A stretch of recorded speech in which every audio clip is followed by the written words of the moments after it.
तामघळीमध्ये एका घडीत निघून गेले. गडावरती घळ आहे आणि 12-13 दिवस अन्न पाणी वर्ज केलं आणि आता समर्थाने ठरवलं की कार्य झालंय आपलं, आता आपण देह ठेवून द्यायचा.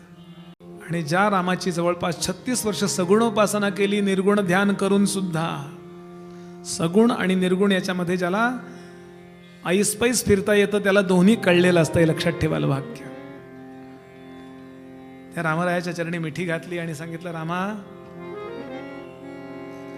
तुझ्याशी एकरूपतेचा जो अनुभव आहे ना तो या संप्रदायाच्या कार्यात नाहीये रे. कशाला माझी निस्पृहता घालवलीस? तेव्हाचा अभंग आहे हा. माझी निस्पृहता गेली तुझ्या पायी, मला काही नको होतं रे. ती माझं परत देई रामराया. कारण निर्वाणीचं ज्यावेळेला कार्य करायचं असतं त्यावेळेला या जगात गुंतून चालत नाही.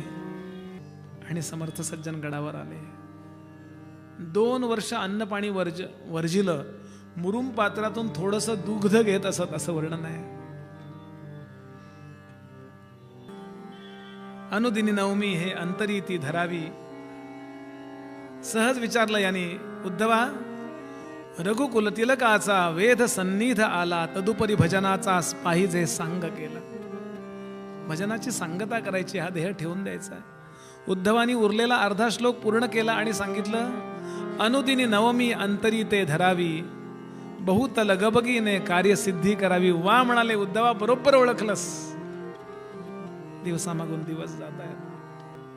माघ वद्य नवमी उजाडली आणि अक्का रडायला लागली, उद्धव रडायला लागले. त्यावेळेला समर्थांचा शेवटचा उपदेश आहे, अरे रडताय काय? माझी काया आणि वाणी गेली म्हणाला अंतःकरणी, परी मी आहे जगज्जीवनी निरंतर. आत्माराम दासबोध हे माझे स्वरूप स्वतःसिद्ध, असता न करावा खेद भक्तजनी. नका करू खटपट, पहा माझा ग्रंथ नीट, तेणे सायुज्यतेची वाट गवसेल की. काही काळजी करू नका.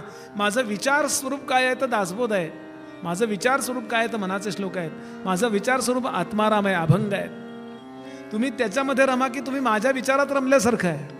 ते माझं खरं स्वरूप आहे. हे शरीर प्रत्येकाचं जातं, विचार कधी जात नसतात. पिढ्यानपिढ्या गेल्या तरी समर्थांचे ज्ञानोबांचे विचार आजही उपयोगी पडत आहेत की नाही?